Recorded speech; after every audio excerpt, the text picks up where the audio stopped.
नमस्कार दोस्तों, नरेंद्र इंस्टीट्यूट के ऑनलाइन प्लेटफॉर्म पे आप सभी लोगों का हार्दिक स्वागत करता हूं। प्यारे दोस्तों, एक नई अपडेट निकल के आ रही है। उस नई अपडेट में चलने से पहले आप लोगों से एक रिक्वेस्ट है, यदि आप हमारे चैनल पर पहली बार विजिट कर रहे हैं तो चैनल को सब्सक्राइब करें और बेल आइकन को प्रेस करें, जिससे लेटेस्ट इन्फॉर्मेशन आप लोगों को तुरंत मिल सके। चलिए आगे देखते हैं। जैसा कि आप लोग देख रहे हैं थंबनेल में, पीएससी 2019 की चयन प्रक्रिया निर्णय के अधीन। हाई कोर्ट क्या कह दिया है? हाई कोर्ट स्पष्ट कर दिया है। कल इसकी सुनवाई थी, मैं आप लोगों को नहीं बता सका, उसके लिए क्षमा प्रार्थी हूँ। पीएससी 2019 ध्यान से देखिएगा। 2019 की जो चयन प्रक्रिया है, चयन प्रक्रिया मतलब प्रारंभिक जो रिजल्ट है, निर्णय के अधीन है हाई कोर्ट। हाई कोर्ट के जो हमारे चीफ जस्टिस हैं, उन्होंने कहा कि पीएससी की जो चयन प्रक्रिया है वो हाई कोर्ट के निर्णय के अधीन होगी। उन्होंने स्टे नहीं दिया है, लेकिन अंतरिम स्टे एक प्रकार से कहा जा सकता है। चलिए हम लोग खबर पढ़ते हैं। आगे देखिए, मध्य प्रदेश लोक सेवा आयोग की प्रारंभिक परीक्षा परिणाम को कटघरे में रखते हुए चुनौती दिए जाने वाले मामले में हाई कोर्ट ने चयन प्रक्रिया को याचिकाओं के निर्णय के अधीन रखे जाने के अंतरिम आदेश दिए हैं। ठीक है ना। चीफ जस्टिस जो हमारे हैं, जस्टिस मोहम्मद रफ़ीक व जस्टिस विजय कुमार शुक्ला की युगल पीठ ने सिविल सेवा परीक्षा नियम को तत्काल प्रभाव से लागू किए जाने के संबंध में पीएससी को जवाब पेश करने के लिए, आगे देखिए,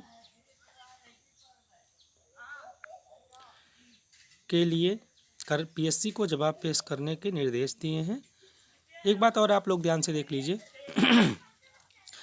कि न्यायालय दोनों पक्षों को अपना पक्ष रखने के लिए, तथ्य प्रस्तुत करने के लिए ये वो देंगे, समय देते हैं। और जब दोनों पक्ष अपने अपने पक्ष प्रस्तुत कर देते हैं, तथ्य रख देते हैं, तो फिर उस आधार पर न्यायालय सुनवाई करता है। तो उन्होंने पीएससी को जवाब पेश करने के लिए निर्देश दिए हैं।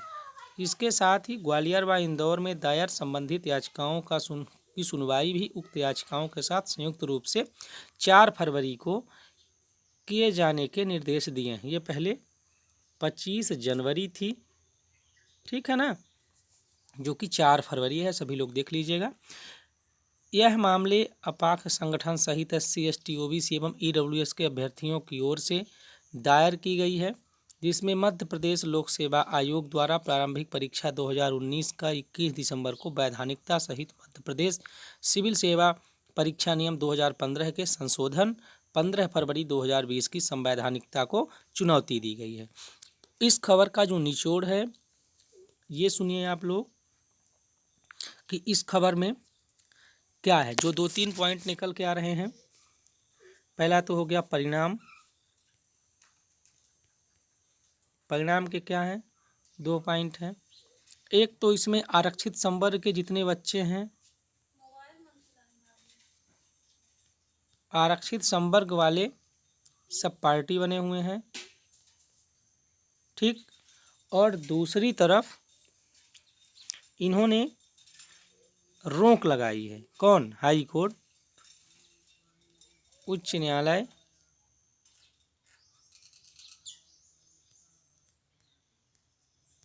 उच्च न्यायालय क्या बोले हैं कि हम अंतरिम आदेश, यहाँ दिया हुआ है देख लीजिए, अंतरिम आदेश दिए हैं कि रिजल्ट जो आएगा वो न्यायालय के प्रक्रिया के अधीन होगा। मतलब अब इसकी अगली सुनवाई कब होगी देख लीजिएगा आप लोग, 4 फरवरी, ठीक है। और जितनी याचिकाएं थी सभी याचिकाओं को इसमें इंक्लूड कर लिया गया है, ठीक है। चलते हैं, एक दूसरा और है, उसमें देख लेते हैं।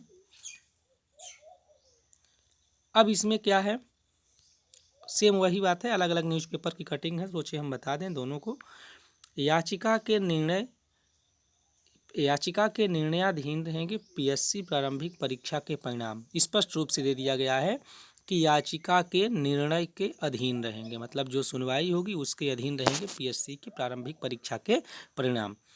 इसमें क्या दिया हुआ है देखिए, मध्य प्रदेश हाईकोर्ट के चीफ जस्टिस मोहम्मद रफ़ीक और जस्टिस विजय कुमार शुक्ला की डिवीजन बेंच ने पीएससी प्रारंभिक परीक्षा के परिणाम को याचिका के निर्णयाधीन रखने का आदेश दिया है। फिर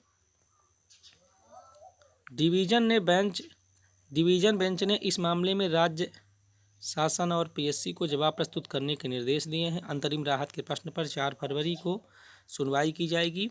यह याचिकाएं जो याचिका दायर किया है उनके विषय में बताया गया है कि याचिकाएं क्यों लगाई हैं। वही आरक्षण ज़्यादा दे दिया गया है इसलिए याचिका लगाई गई है।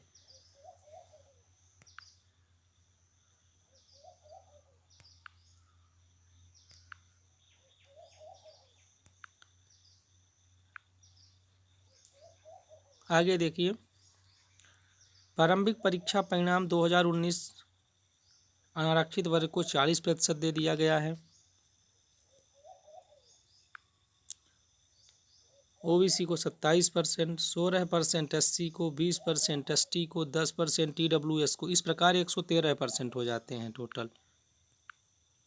देखिएगा आप लोग कैसे होता है। 40% जनरल को दिए, 27% ओबीसी को, 20% एसटी को, 16% एससी को और 10% ईडब्ल्यूएस को। ठीक है, कितना हुआ? 40 20 60 7 67 40 67 20 87 10 97 और 10 107 6 113% है, जो कि रियलिटी में असंवैधानिक है। रिजल्ट कहीं न कहीं परिवर्तित होगा। न्यायालय के संज्ञान में ये मामला आया है। 100% न्यायपालिका पर विश्वास है कि रिजल्ट आप लोग कन्फर्म मान के चलिए कि परिवर्तित जरूर होगा। आगे देखिए, और स्पष्ट तरीके से इसमें बताया गया है कि परीक्षा परिणाम तैयार करते समय आरक्षण के प्रावधानों को सही तरीके से पालन नहीं किया गया है। इसमें आरक्षित वर्ग के कई आवेदक प्रारंभिक परीक्षा उत्तीर्ण करने से वंचित रह गए हैं। फिर है सिविल सेवा परीक्षा 2015 के संशोधनों को भूतलक्षी प्रभाव से लागू कर दिया गया है।